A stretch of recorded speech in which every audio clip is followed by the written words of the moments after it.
தமிழக வெற்றிக் கழக தலைவர் தளபதி விஜய் அவர்களின் ஆணைக்கிணங்க பொதுச் செயலாளர் ஆனந்த் அவர்களின் வழிகாட்டுதலின்படி உலக பட்டினியினத்தை முன்னிட்டு சென்னை புறநகர் மாவட்டம் மடிப்பாக்கம் கூற்றோடு அருகே மடிப்பாக்கம் சதீஷ் ஏற்பாட்டில் அன்னதானம் வழங்கும் நிகழ்ச்சி நடைபெற்றது.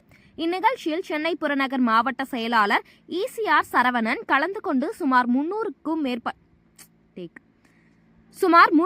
மேற்பட்ட பொதுமக்களுக்கு கேசரி, இட்லி, பொங்கல், வடை ஆகியவற்றை பொதுமக்களுக்கு வழங்கினார். மேலும் இந்நிகழ்ச்சியில் மோசைராஜன், அவினாஷ், ஹரி, உமா மகேஸ்வரி, மூவாசம்பேட்டை விஜய், உள்ளகரம் பாலா, புழுதிவாக்கம் விக்னேஷ், மடிப்பாக்கம் பத்மநாபன் ஆகியோர் உடனிருந்தனர்.